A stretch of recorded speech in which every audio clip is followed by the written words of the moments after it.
So when there's a 1.5 feet of fresh snow and below freezing temperatures, it is the perfect time to begin direct sowing. All that you need to do is punch down as far as you can, open pack of seeds, and pray. Pray for warmer days ahead. Totally kidding. But in just a few months, these beds will be full of life. And this past season, across the board, it was my best season yet in terms of bounty, harvest, and yield. And so today, what I want to walk through are 3 January gardening tips to help set you up for an absolutely amazing season ahead. Alrighty. I feel like I'm like a gardening news anchor sitting down here. In today's top story, everything in the garden is absolutely frozen and will be frozen for a very long time.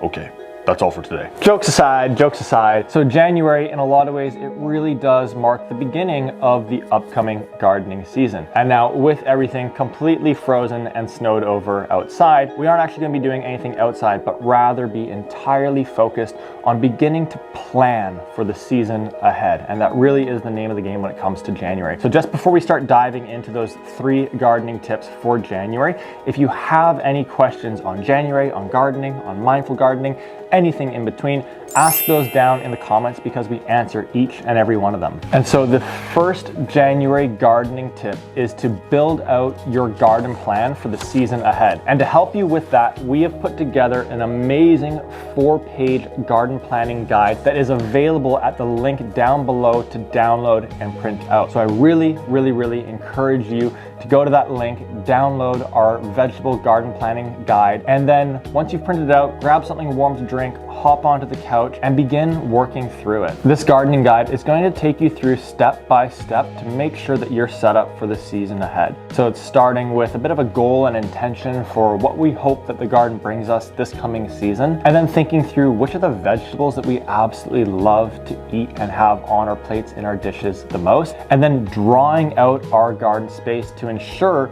that we get all of our favorite plant babies into the garden, but also with the right amount of space for them to absolutely thrive. And once we've drawn them out and added them into the garden, well, the best part about that is that we then know exactly either how many seedlings we'll be buying later on in the season or how many seeds we want to be starting, which brings us into our second gardening tip for January. So the second January gardening tip is to purchase your seeds and seedling mixes at some point over the course of January. And so over the course of the last few years, gardening has really taken off and gotten super popular. And as a result of that, a lot of the seed company and a lot of gardening companies have sold out of supplies really early on in the season, leaving some individuals hooped and not with the seeds that they may potentially have been wanting to start for the season ahead.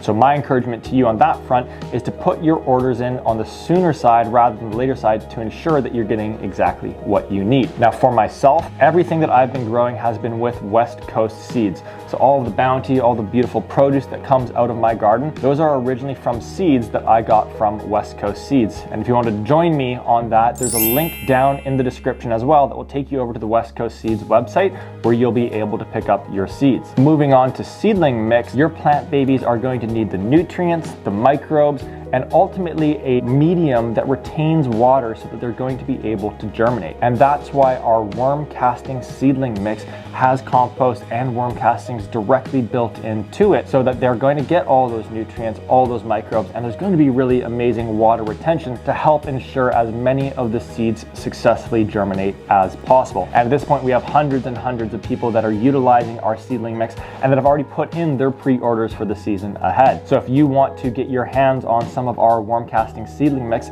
there's also a link to that down in the description that you can head over to put your pre-order in. And the last piece is that if that's feeling overwhelming at all or you don't want to think about it and you just want to be set up for success, then I'm thrilled to share with you that we have put together a seed starting kit that has everything that you are going to need to be successful this coming season. So we've got my absolute favorite grow light in there, 5 different packs of seeds from West Coast Seeds, including the Sun Gold tomatoes that everybody loves, seedling mix, seed cells, trays, and even more, as well as videos all through the season. So if you don't have to worry about a single thing, but just know that you're going to be set up for success, then head down to the link in the description to grab one of our seed starting kits, and we'll be growing with you all through the season ahead. And so just before we get to that third and final January gardening tip, for those of you that I have not met before, I'm Jordan from Mind and Soil, where we're looking to introduce 1 million individuals to mindful gardening. So if you're looking to feel more peacefulness, more calmness, more restoration in your life,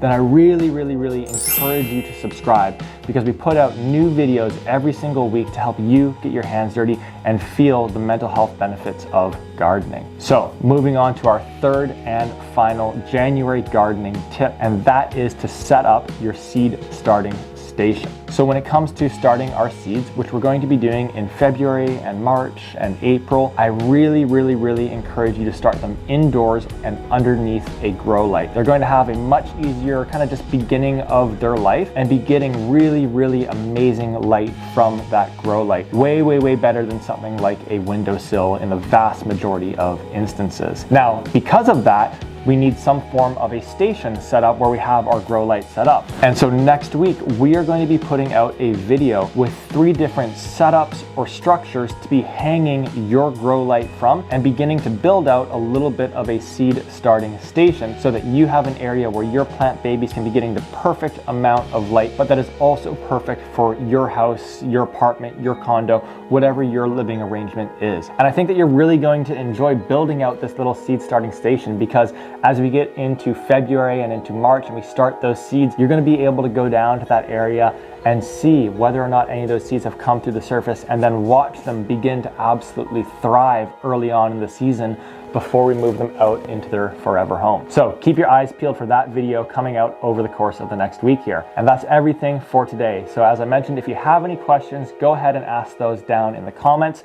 And then in the meantime, feel free to check out some of the other videos that we've got on our channel. Other than that, I can't wait to catch you on the next one. Go get those hands dirty, and I'll see you soon.